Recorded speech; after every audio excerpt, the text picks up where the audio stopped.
Srimad Bhagavad-gita as it is, translation and commentary by His Divine Grace, A.C. Bhakti-Vedanta Swami Prabhupada, Chapter 3, Text 27. It's a well-known verse, which you can repeat. Prakrite kriyamanani gunai sarva. What is it? Gunai karmani sarvashaha. Gunai karmani sarvashaha. Ahankara vimurhatma. Ahankara vimurhatma. Kartahamiti manyate. Kartahamiti manyate. Prakrite kriyamanani. Prakrite kriyamanani. Gunai karmani sarvashaha. Gunai karmani sarvashaha. Ahankara vimurhatma. Ahankara vimurhatma. Kartahamiti manyate. Kartahamiti manyate. Translation: the spirit soul, bewildered by the influence of false ego, thinks himself the doer of activities that are in actuality carried out by the three modes of material nature.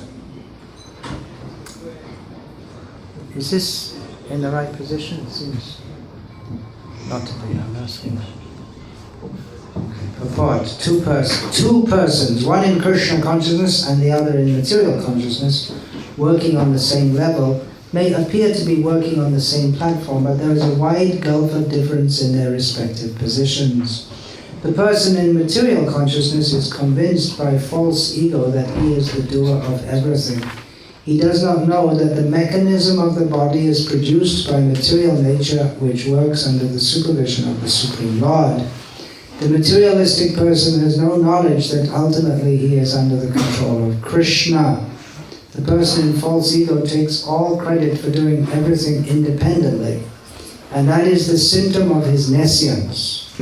He does not know that this gross and subtle body is the creation of material nature under the order of the Supreme Personality of Godhead, and as such his bodily and mental activities should be engaged in the service of Krishna in Krishna consciousness.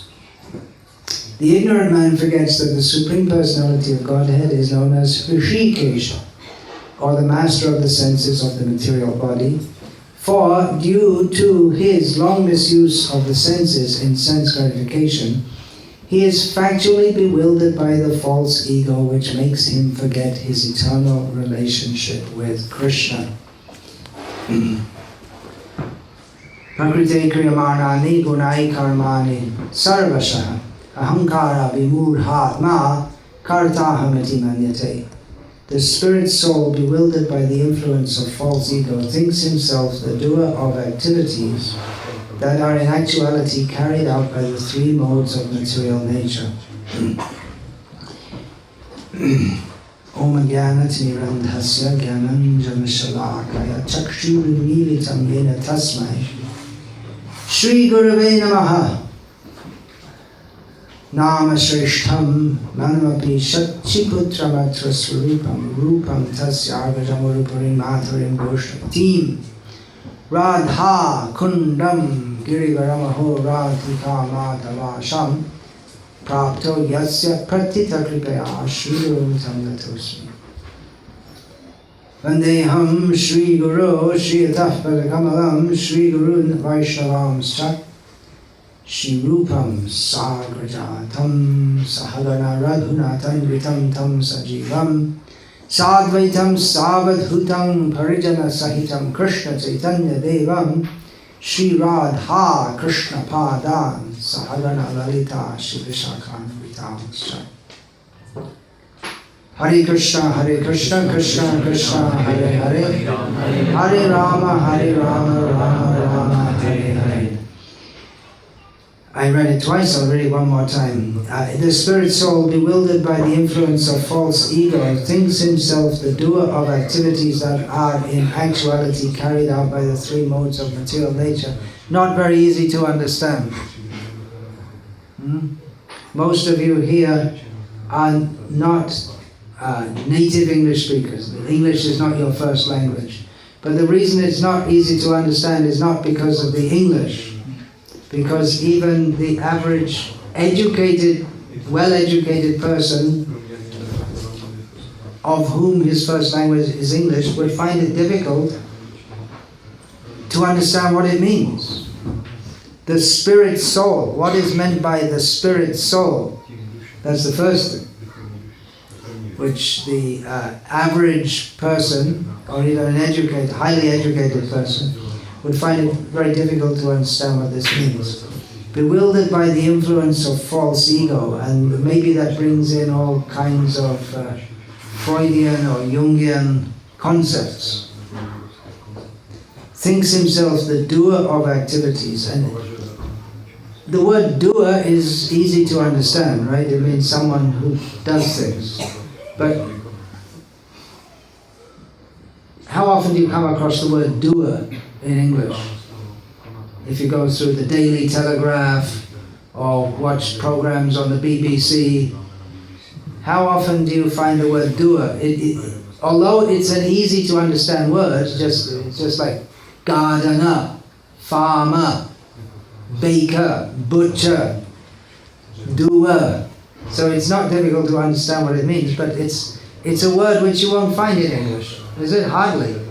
It's not used. So the doer of activities that are in actuality carried out by the three modes of material nature. It's not at all easy concepts to understand. The point I wanted to hone in on or focus on here is this word ahankara, which is a well-known, it's a common word in any Indian language. Gujarati, Telugu, I presume. Is it your Telugu speaking by background? Yeah. And in common usage it has the same kind of meaning as ego in English. It means just like if someone is proud, like that, self-absorbed. Let me say he has a lot of ahankar. And this word is particularly commonly used in spiritual circles. Among the Mayavadis, their whole endeavor is to be free of ahankar. Or more precisely, although the word ahankar is used, but more precisely to be freed of ahamta. Aham means I, and ahamta means the sense of I. So their whole idea of becoming free from ahankar is to become free from the sense of I, that I exist at all. The very idea that I exist, that I am a being, they want to be free from that because they think it's just a big illusion. In Krishna consciousness, ahankar, we understand it, or in Vaishnava dharma, we understand that Srila Prabhupada here used the word false ego. So ego in the sense of experiencing oneself to be a discrete living being, an individual living being. So that is ego.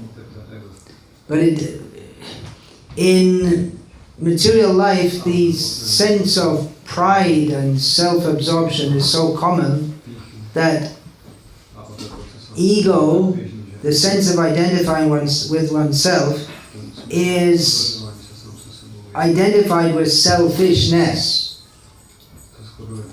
Can you follow all this? The sense of sense of identifying that I am, ahamta, I exist, I am, is so in materialistic life, because everyone is so selfish and so self-absorbed, that the ego, the sense of thinking that I am, is identified with pride, because people are proud and self-absorbed and they care for themselves more than anything, generally speaking. So, but in Krishna consciousness, the idea is to be free of false ego. False ego is to think, Ishvaro Ham. We find in Bhagavad-gita Lord Krishna describes the attitude of a demoniac person. Ishvaroham, I am the controller, I am God. Ishvaroham aham bhogi, everything in the world is meant for my enjoyment. Siddhoham, I am perfect. How do you dare criticize me? Siddhoham balavan, I am powerful. Sukhi, I am very happy. So that's demoniac egoism, false egoism. Ahamkaram balam darpam kamam krodham samarshita is also mentioned in that same chapter, Bhagavad-gita, the description of the demons, that they take shelter of their own egoism, their own strength. It's not actually their strength at all, but they feel it is my strength, ahankara, and in this way they're very proud and they're full of lusty desires and anger. But that is false ego. But real so instead of thinking false ego is to think I am the enjoyer of this world, I am the controller of this world, everything in this world is meant for me. And real ego is I am an eternal servant of Krishna. Jivasvarupai Krishna Nityadas. Ami Siddha Krishna Das Ekotha Bhule Mayar Nafar Hoya Chirodin Bhule. Forgetting that I am by nature a pure and perfect servant of Krishna, then from time immemorial we are wandering in material existence.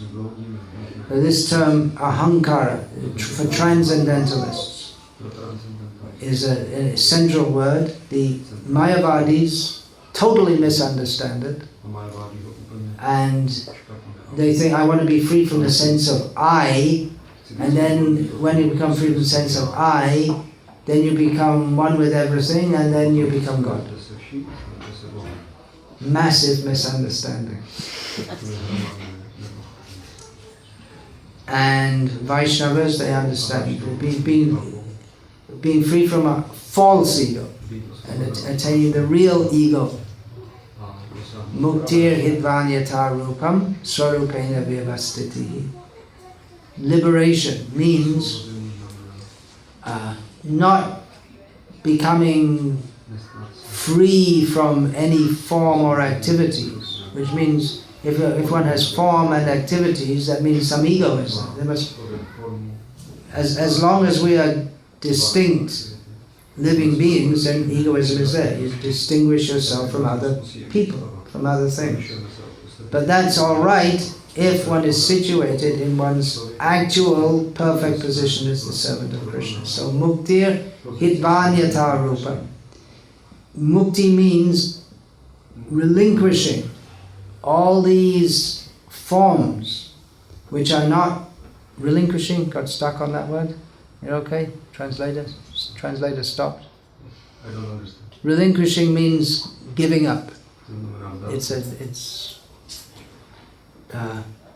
muktir hidvanyat, giving up all the different forms which are not our actual form, and being situated in our actual form. That means giving up false ego and becoming situated in actual ego. And the actual ego is to understand that I am an eternal servant of Krishna. So having said that as an introduction, I'll speak more about the topic of Guru, which I spoke about this morning, there being initiations this morning, and also because all of you have come to see me, many of you are my disciples from different places. Now, if you think about it, to be a guru would seem to be the most egoistic thing possible in this world. Of course, some people declare themselves God, and some people believe them. But the position of a guru in Vedic culture is an institutionalized system whereby one accepts service from others, one expects to be honored by them, one expects that his instructions will be followed. Seems to be a very egoistic situation.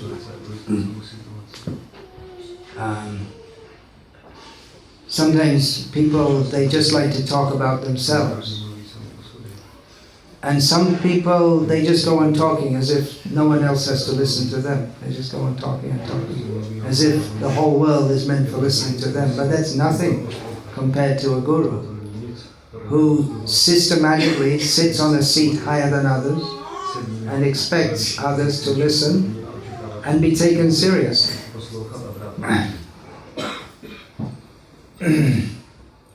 What could be more egoistic than that?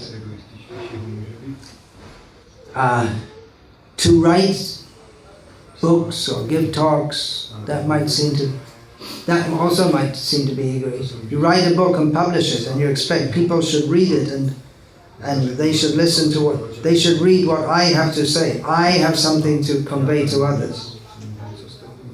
Or one gives a talk, religious, non-religious, and you expect I have something to say which other people should hear. So it may seem to be very egoistic. And it is very egoistic. Unless the guru or the writer or the speaker is fixed in the understanding, Ami Siddha Krishna Das. I am constitutionally a servant of Krishna. This is my proper position. And it can be difficult to understand how the guru who is accepting honor from others is actually not interested in that, but is interested in directing people toward Krishna, and really have to be on that platform. Otherwise, the whole guru-disciple relationship becomes a big mess. If the guru doesn't want to direct everything to Krishna. In America once, one woman said to Srila Prabhupada, being very surprised, shocked, she said that these people, they worship you.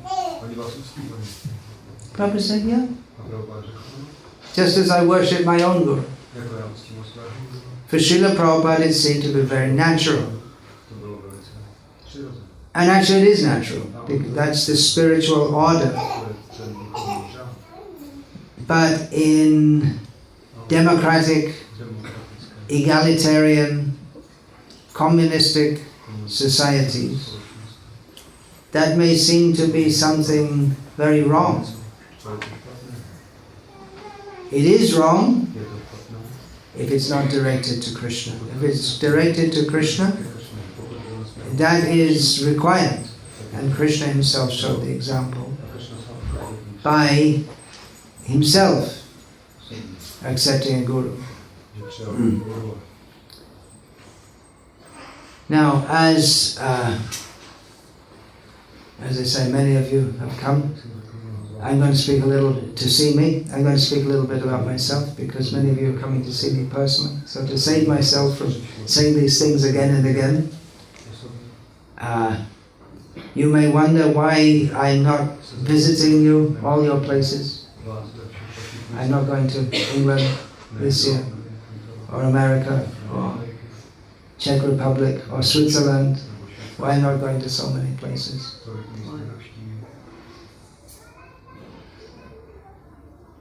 There are reasons for that. I've said it many times. One thing is my health is, physical health tends to get worn down, so that I may go for months in a very low state of energy, and also I have to concentrate to write the books.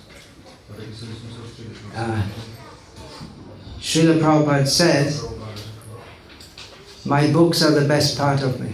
So, I feel the same way. It may sound egoistic to say so, but the best part of me, and what is me? I'm a servant of Srila Prabhupada. So the distilled essence of that I'm putting in the books. I'm working now on a major book called The Mood and Mission of Srila Prabhupada, and the first two volumes, I'm expecting, actually the first volume I'm expecting to publish it in 3 parts, and the first 2 parts I hope to have out by the end of this year, if everything goes well. But I need time. I'm going to Croatia from here, and mostly I'm doing that. Actually the whole schema of the book is already there, and I'm just dubbing in quotes now. It's a bit difficult to explain, but it basically explains what is the position of Srila Prabhupada, and what he wanted, what is his mission, and what he wanted ISKCON to be, in his own words, in explaining different programs, and what he wanted of his disciples, and quotes like that. My books are the best part of me, quotes like that, collected quotes. So that will be an important book, and I don't expect to remain in this body for very much longer, but the books, if I can get them out, that will remain. It's just realistic. I don't want to sound like a hypochondriac. Do you have that word? In Czech, you can translate that. Yeah. So, but realistically speaking, we're seeing many of our God brothers becoming disabled, unable to perform their services. About 3 kilometers from here, my one God brother, Nikhilananda Prabhu, is dying. I went to visit him the first day I came here, but he was in a coma-like state and was unable to have any conversation with it. You can go and visit if you have time and if you have means to go. You can go there and sing kirtan and this and that. One of the devotees I went with, Vyapi Prabhu. Is Vyapi here? No. He afterwards commented, I was shocked to see him in that state. Because he'd seen him many times, dancing, chanting, active, and you just see him incapacitated. And he said, I was shocked, and it keeps on replaying in my mind, seeing him like that. But I didn't experience any shock at all, because I've seen so many people in that situation. In the Western countries, they hide people away, dying people, hide them away. And that's becoming more and more, and more and more in India, people are dying in hospitals now. What usually happens is someone's about to die, they take them to hospital, they stick a bunch of tubes in them, they spend a whole bunch of money, and then they die anyway. So I always advise people, if someone's dying, just chant Hare Krishna, let them die. Don't take them to, don't waste so much money with this ridiculous, the doctors, they know they're going to die anyway, but just to give some mental satisfaction to the people, they stick a bunch of tubes in them, give them some injections, and then they have to pay the bill. And they die in a ghost-filled hospital, because so many people die in a hospital. So I wasn't shocked. I've seen that's in the old culture, people used to die at home, and you see people lying on beds, dying. Nothing shocking. It shouldn't be. Philosophically, it shouldn't be shocking. We should know everyone has to die. And the little boy who's running around, the time will come when he'll also have 3 legs. You know that Shankaracharya says? Eventually you get 3 legs. That means you have a walking stick. It's your extra leg. Nowadays they have these walkers, right? They have walking sticks. But the point is there. Srila Prabhupada said the same thing. He was lying on his bed in Vrindavan in 1977 for months, surrounded by his young disciples. Most of them were not over 30 years old. Prabhupada said, don't think this will not happen to you.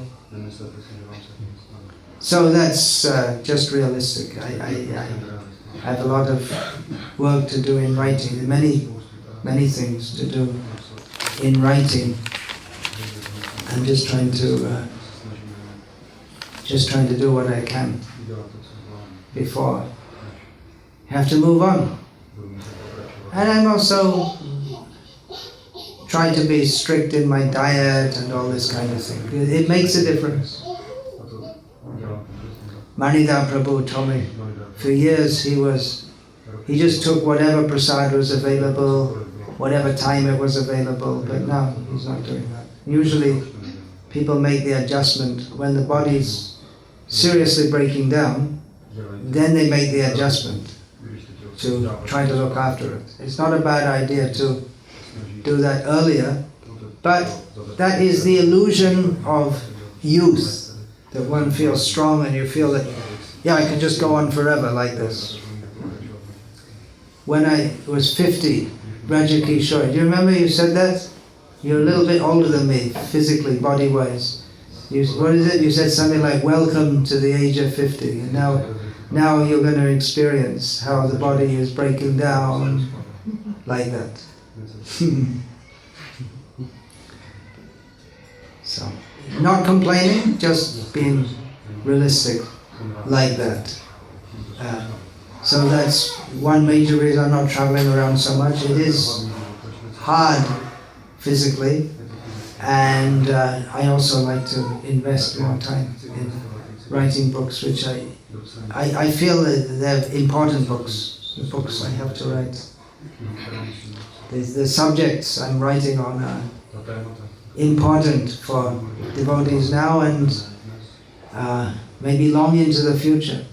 Someone should compile all the instructions of Srila Prabhupada and what he actually wanted, because the whole of ISKCON is running on the principle of Srila Prabhupada's mercy. Yasya prasadat bhagavat prasadaha, yasya prasadana gati katopi. By his mercy, we can get Krishna's mercy. Without his mercy, we're going nowhere.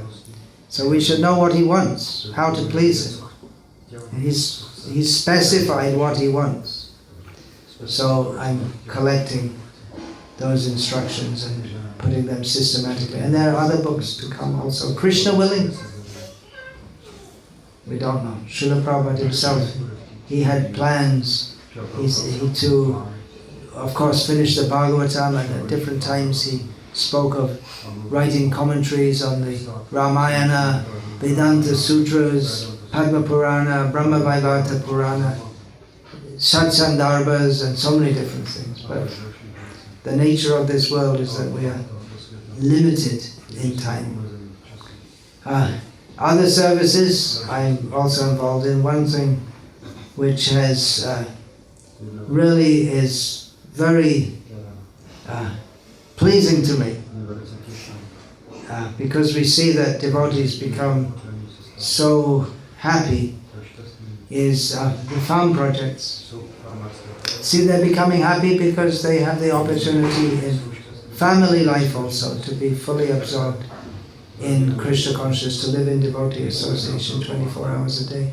And of course Srila Prabhupada wanted this very much, and the same principle. If Srila Prabhupada is satisfied, then we can all be satisfied. And it's Krishna's plan, as Srila Prabhupada said. When Tamal Krishna Maharaj said to Srila Prabhupada that you are this was in 1977, because Srila Prabhupada was increasingly talking about farms and stressing that. So Tamal Krishna Maharaj said to Srila Prabhupada, you are the farmer acharya. This was in Vrindavan, in Srila Prabhupada's rooms at the Krishna Balaram temple. And Prabhupada said, no, I'm not the farmer acharya, Krishna and Balarama.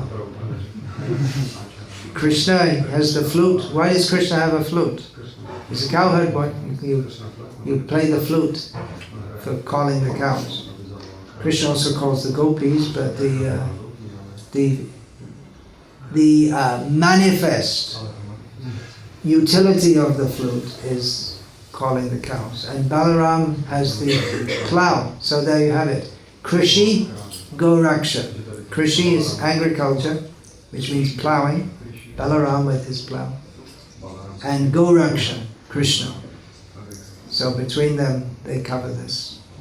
So I'm very happy that these farm projects in India, I'm visiting various farm projects, and they're getting going, they're starting, devotees are coming and living and dedicating, and it's bliss. It's very, very pleasing to be in that, to see that devotees are living.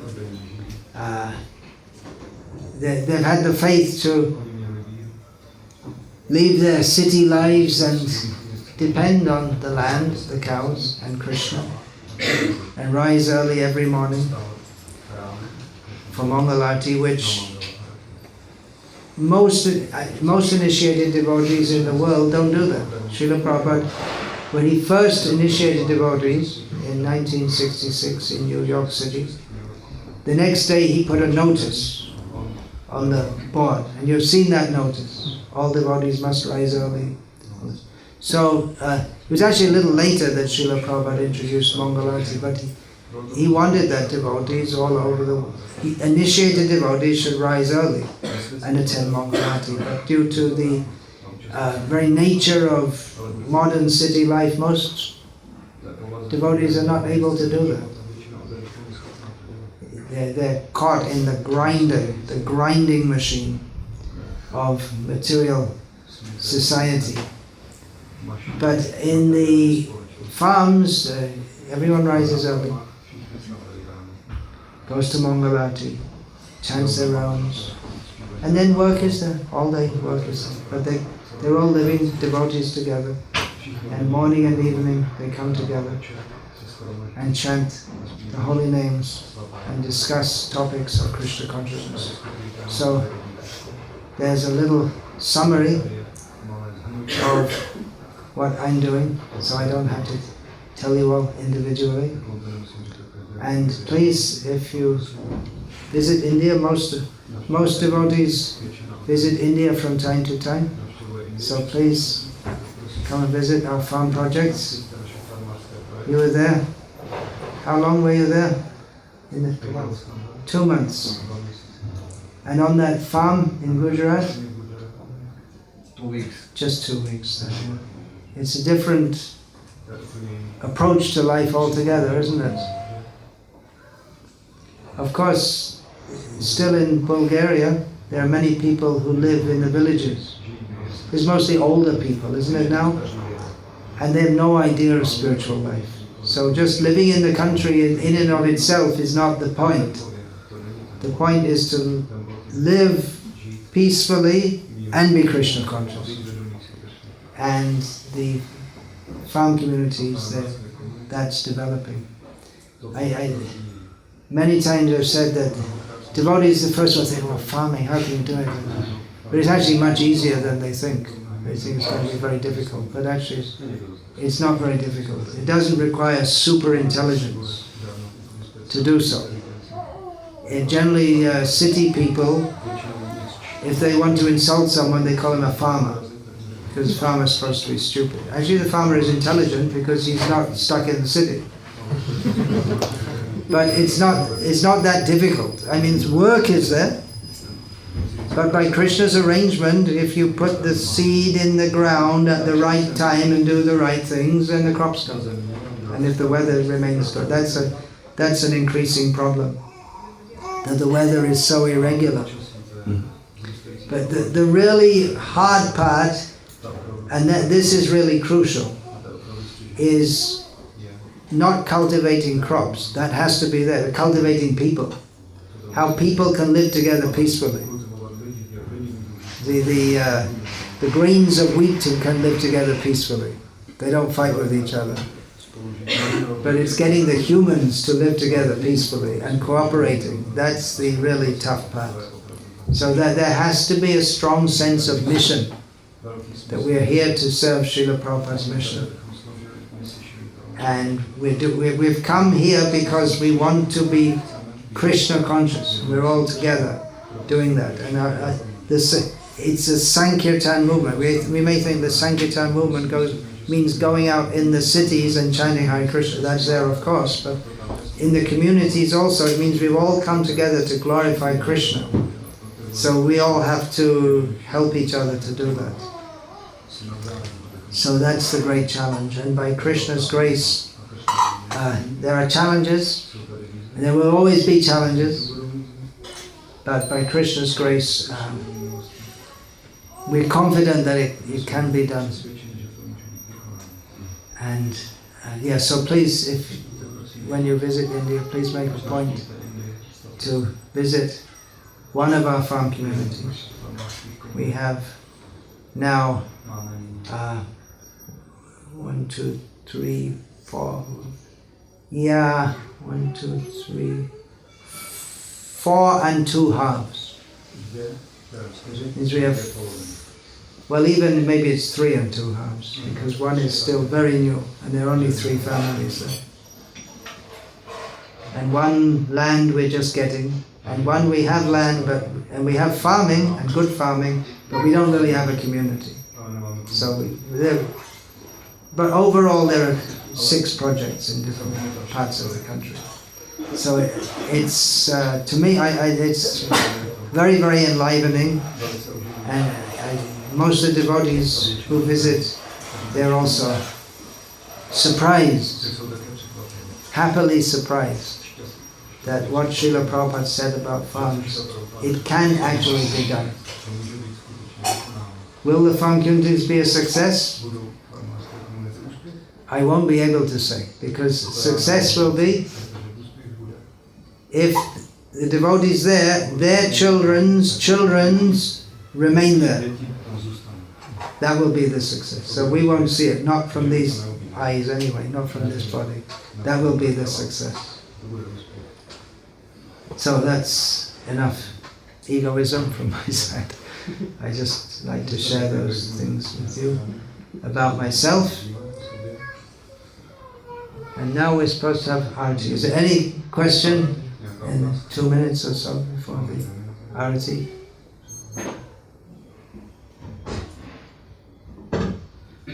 Maybe you can describe these communities in India. I was just watching your videos from Chanakeshwar. Chanakeshwar is. It was completely new in what sense? I never heard about this. You never heard about that? Well, it's a new project. It's in the hills of Karnataka, South India. So if you can kindly describe these 4.5 projects, where are they? Oh, that's a big thing. You go and see. To describe.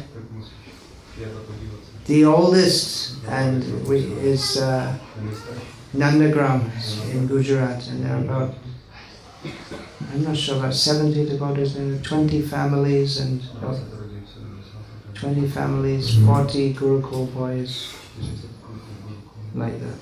And we don't have enough space, so we're moving to it. Well, we're getting another land, so we'll make another village. Like that, so that's in Gujarat. In Punjab, fairly new.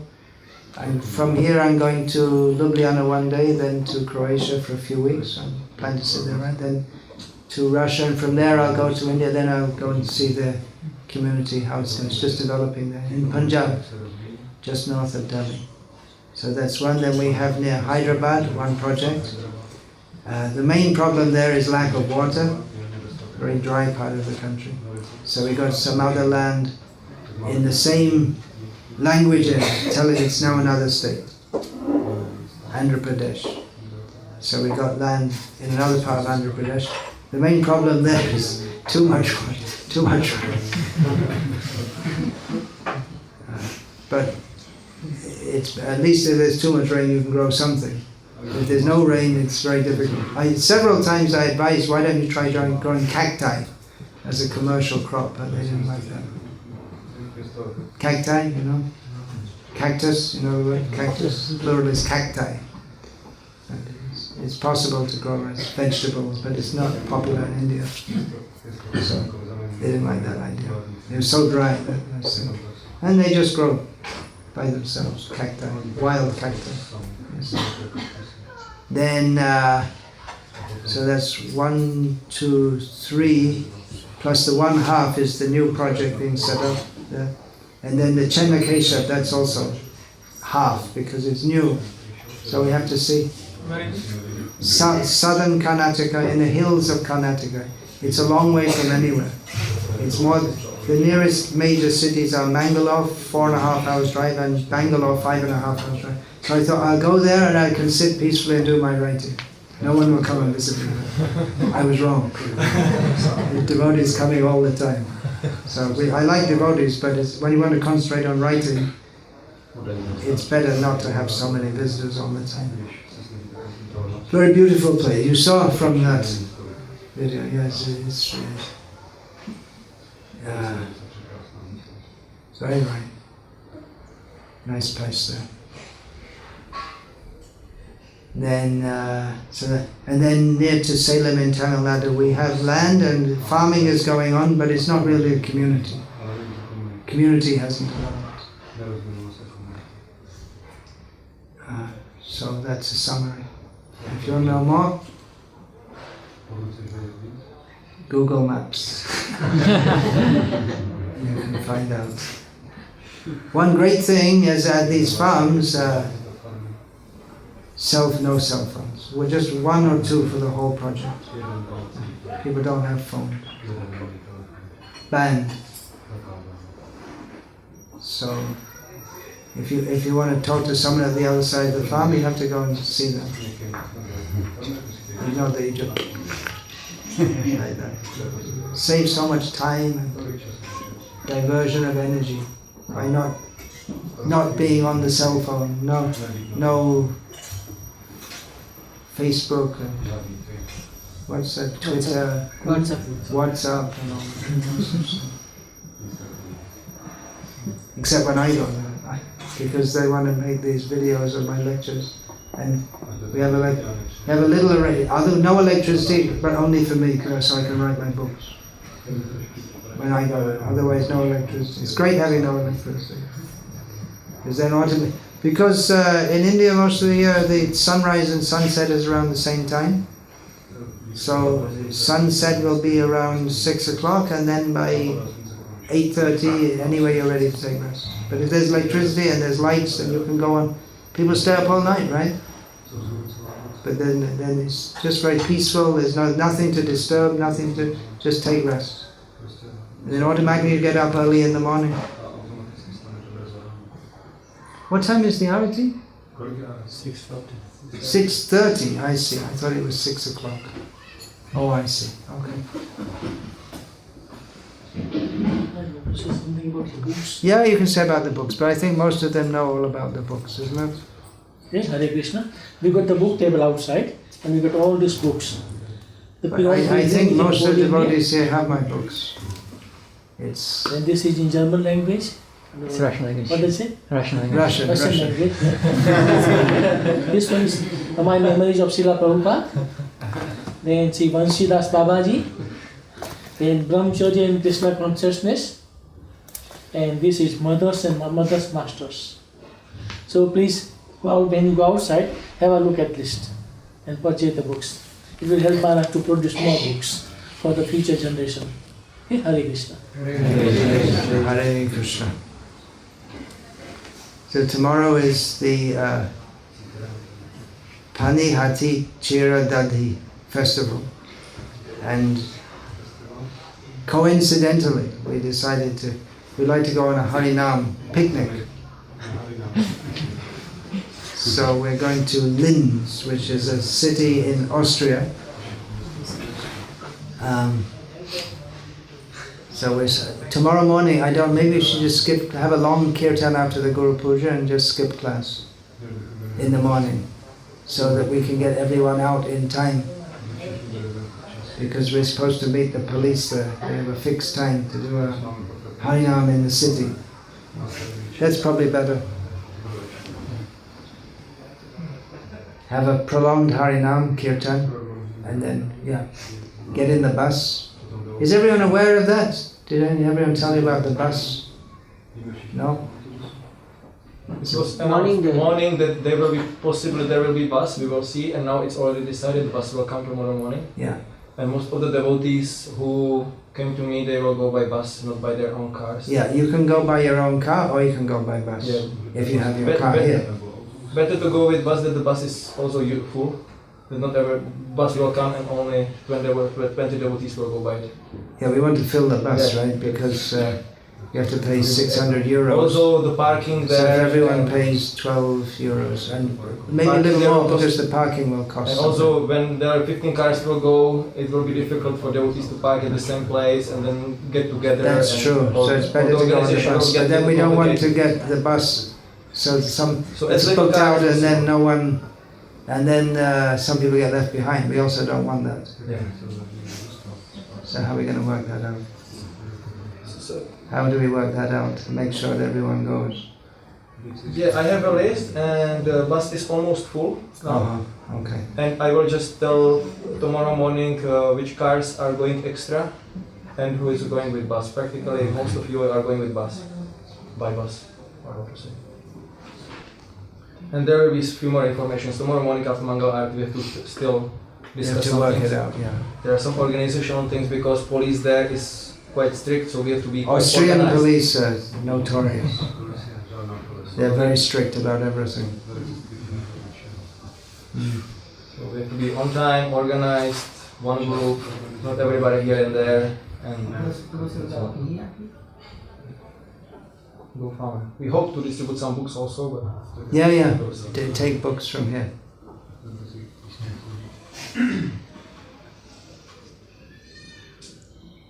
It's a bit experimental, yeah. so we'll see how it goes. Most of us are foreign to this country, but we like to do Harinam Sankirtan, every town and village. And the Danube River, one of the famous rivers of Europe, runs through that city, and apparently it's very beautiful, so we can go there and hopefully we can take our lunch prasadam there. And that will be reminiscent of the Panihati Chiradati festival, in which Raghunath Das Goswami sponsored simple prasadam for all the devotees on the bank of the Ganga. So we'll be on the bank of the Danube.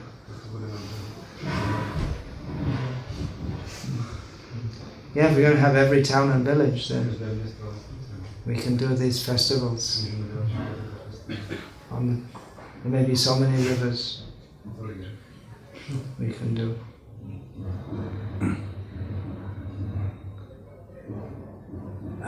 Bring something to cover your head if it's going to be hot like this. If you have a shaved head, then it's better to keep it covered because the hot sun. Do you keep your head covered when you're out in the fields? No. It's a good idea. It's the hot sun. So much hot sun on the head is not at all good for health. Right? That's why, at least in India, the farmers always have something to cover from the hot sun, and then rain. Immediately after the hot season comes the rainy season. So then there's so much rain, but the farmers still have to go outside. Actually, this is the quiet time for the farmers because it's so hot and nothing's growing. But when the rains start, then things start to grow. Everything becomes brown and dry and dusty, and then the rains start, and all of a sudden everything becomes green everywhere. And not only the plants, but all kinds of living beings start to come to life.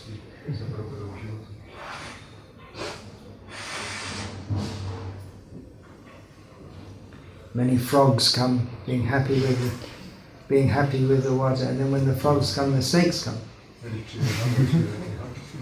Also. Any other question? I thought it was going to finish at 6. I'm a bit out of sync with what's going on. Yeah. Yeah, I'm wondering about your books. You were mentioning in one seminar on Vaishnava etiquette long ago. Yeah, that's the next major project. I have to work on that, yeah. It's a major project. The Vaishnava etiquette books. It won't be published anymore. It'll be, the Vaishnava etiquette book will be probably at least as big as Bhaktisiddhanta Vaibhava. I've already written more than 20 years ago, over 100 essays for it, but somehow or other I never finished it. But I have a few devotees willing to work on that and help me finish it. It's a big job, collecting so much information from here and there and putting it together. Anyway, a lot of work, but that's very important. The devotees in our farm communities, they want that, because they want to follow all these traditional usages and also to train the children in all these things. So that's another major project. Yeah, when I finish this one, then I have to move on to that one. There are others also. But let's see. Other books I have to write also to finish off. Yeah, please. Jak můžeme překládat účastnost z toho běžného života zeměstí vlastně nad farmou. On říkal vlastně Maharaj, že když jsme ve městě, takže nedokážeme vlastně vstávat, to jsou tam teda komplikace na ty farmy, asi nejsou. Tak vlastně. How can we overcome that change, or how can we make the change successfully from the city life where we have difficulties to practice spiritual life and even to wake up early in the morning, and then we have a desire to move to the farm, but we should have some kind of steady spiritual life also before that. So how to make the change, the shift successfully and not be influenced by our previous habits. While we how can we make the transition from city life to farm life?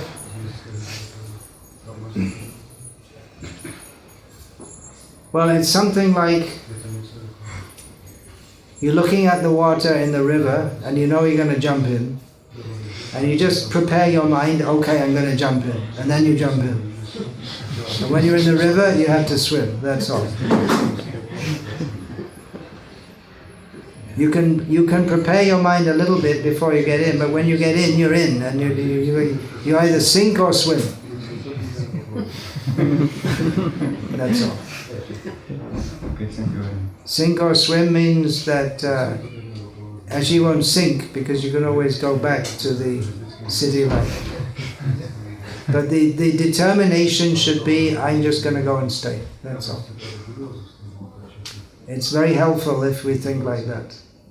Just, I'm going to go and stay, whatever happens. There are going to be so many difficulties, yeah. But I'm just going to stay. That personally in my life, that was a very important instruction I received from my GBC when I wanted to go to India to stay. He told me, I was in England, he told me that, okay, but just go and stay. He said, there's so many devotees, they say they're going to stay in India within 2 days or 2 weeks or 2 months, they come back and they just waste so much money. You just go and stay. If you're going to go, go and stay. He said, you decide, you go, if you want to go, go, but don't come back. So I said, okay. And there were so many difficulties, but I never thought of returning to the West. Actually I did at one point, just before I took sannyas. I thought, well, maybe I could relocate now to, I thought, what are the major preaching fields in the world? Because I'd been in small, we could say, non-influential countries in the world.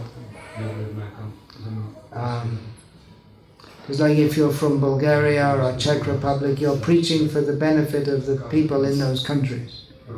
But if you're in New York City, you know that if you do something significant in New York City, that's going to affect, that can have a world influence.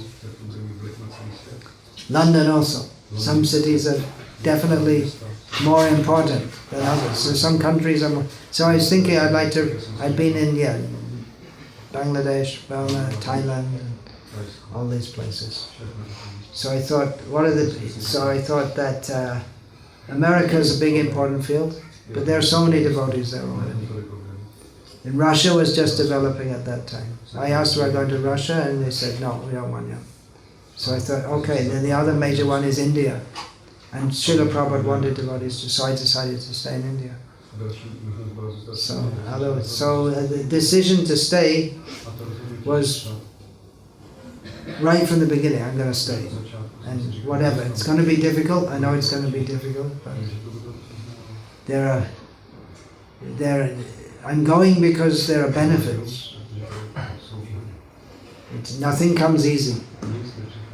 If we think I'll have the benefit of living on the farm without the difficulties, then it won't happen. But if we determine I'm going to stay, then you don't find the difficulties, because in many ways difficulties are in the mind.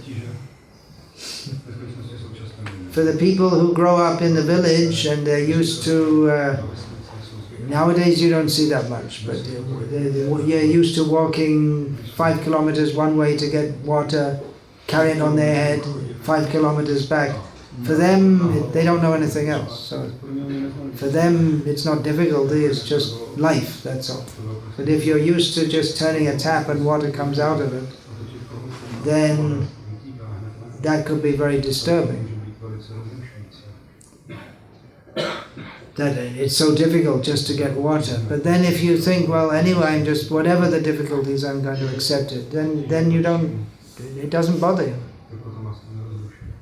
Okay, this is what Krishna is giving, I have to take it. And the first summer I was in Bangladesh, that was 1979. I learned later it was the hottest summer in 40 years. And I was traveling around by public transport on buses. Bus means you're crammed in with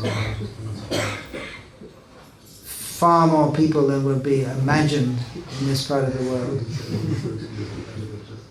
Less than half of the people are in the seats. There are more people standing on the roof also. And with goats and chickens and all kinds of things. So I was traveling around like that, and it was very hot, no doubt. But I thought, well, all these people, they're living here. They can live. They're living here, and someone has to preach to them, and so they can live here. I guess I can too. So I did. It's a matter of mental adjustment. Don't think about it too much. Just make your decision and do it. That's all. Then you can do. But if you're all the time thinking, well, maybe I should go back to the city, then you're already finished. Even before you start. When you go, you have to be determined, that's all. Sankalpam prabhavam karma. By making a decision, then your desire becomes fixed.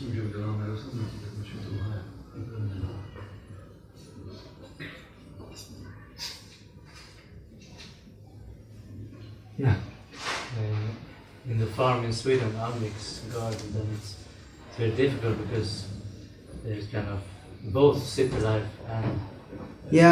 Most of our ISKCON farms are, they're not really farms so much as they're country residences for commuters who work in the cities. They're hopeless. And it's so established. So it's hopeless. Then you can't establish farm community there. Farm community means everyone, their means of livelihood is there, not somewhere else. It's not a matter of earning some money and living off your savings on the farm. The real thing is to get rid of money as far as possible. You can't imagine, huh? It's a little impractical also in the Western world, I think, because you need money to pay for I mean the land and the... you need money to pay for the land. Give me all your money and I'll use it for buying land. It's a fact, for buying land, But the aim is that we should produce our own food. And what do we need actually? Food, clothing and shelter. So all these things can be produced locally. Traditionally food they produce locally. They didn't, in Sweden you get grape juice from Italy, probably, isn't it? Something like that. Pasta sauce, tomato sauce from Italy. But otherwise people, they ate what they produced locally. There were seasonal foods. Some foods come at certain. Food, clothing also has to be produced locally. From cotton, wool, and leather, and jute, and hemp, and maybe some other things also. So these can be used for clothing. And buildings, you'd build out of local materials, stones or clay, which you can either make mud houses or wooden houses, like that. Wooden houses still built in Sweden? Mostly. Not plenty of wood in that country. So like that, you just produce locally. That's all. But we are very much caught up in the money culture. It is difficult to break from it, but it is a challenge given to us by Srila Prabhupada to do this. It's a great challenge to do so. And it requires great faith, just like Srila Prabhupada. It was a great challenge for him to go to the Western countries and preach Krishna consciousness. It required great faith in the order of his Guru. He did it because he had faith in the order of his Guru, that it could be done. So we should have faith in the order of Srila Prabhupada, that these communities can be established. It rests a lot on faith. We have to have faith it can be done. And frankly speaking, the communities that are developing there in India, the devotees who are going there, it's faith in the order of Srila Prabhupada, and it's also faith because I'm behind and pushing and saying you should do this. So they have faith in what I'm telling them, which is the same as what Srila Prabhupada said. So I told the devotees recently that we'll have to see that your faith in these projects will have to survive after I've passed away. It's not just I'm coming now and devotees feel enlivened when I go there. Recently at one farm, one Mataji who was there said that when I come it gives them strength, because otherwise it is difficult. And actually it's more difficult for the women than for the men in many ways, because in the cities they're used to having their mixies for cooking and their gas for cooking, and there's everything you have to do by hand. Of course there are kitchen tools, but cooking on wood and so many things. So in many ways it's more difficult for them. But she said that because I come it gives them inspiration to go on. So you have to see. You have to maintain, carry your faith forward. Just like we have to carry faith forward in Srila Prabhupada's word. Prabhupada was there directly inspiring his disciples, but then the test comes after he passes away that we have to continue with the same program that Srila Prabhupada gave us. That's after the passing of any guru, it's a great test for the disciples, how they stick to his words. When he's personally there, it may be easier, but then because the gurus and acharyas, they push against the whole current of material life. They're not supposed to go along with it, then there's no need for any guru. If you just go along with the current of material life, then what do you need a guru for?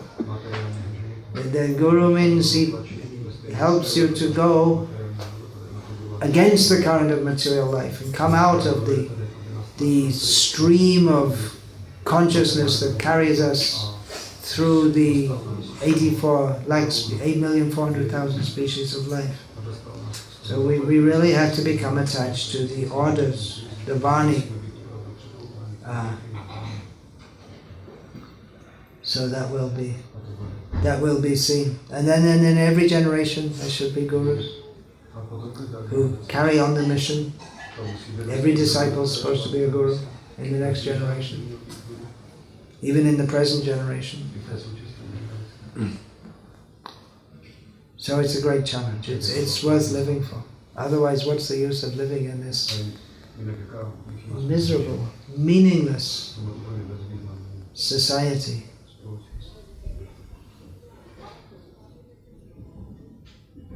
People are living completely useless and meaningless lives.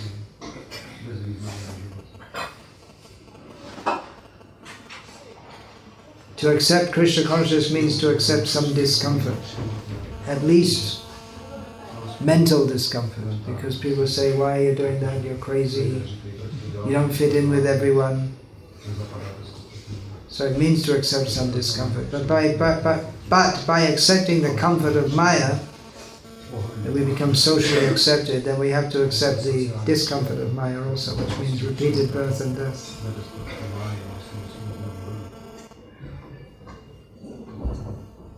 The gurus and acharyas, they have to keep on telling us this. Otherwise our tendency is to revert back to our so-called comfort of living a pleasant life. Pleasant meaninglessness. And then at the end of life, so many people, if they have any brain substance left whatsoever, then they reflect on their life and realize it was all completely meaningless. Otherwise, old people, they try to, with increasing desperation, they try to continue the illusion of being happy in this material world.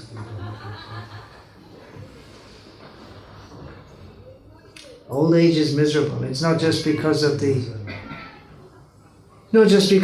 physical difficulty, but the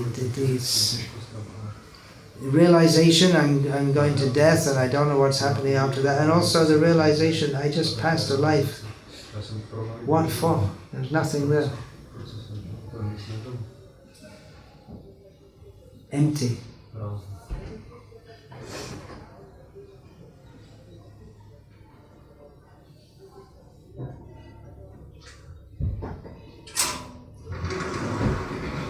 Jai Shri Prahlad Narasimhadev. Hare Krishna.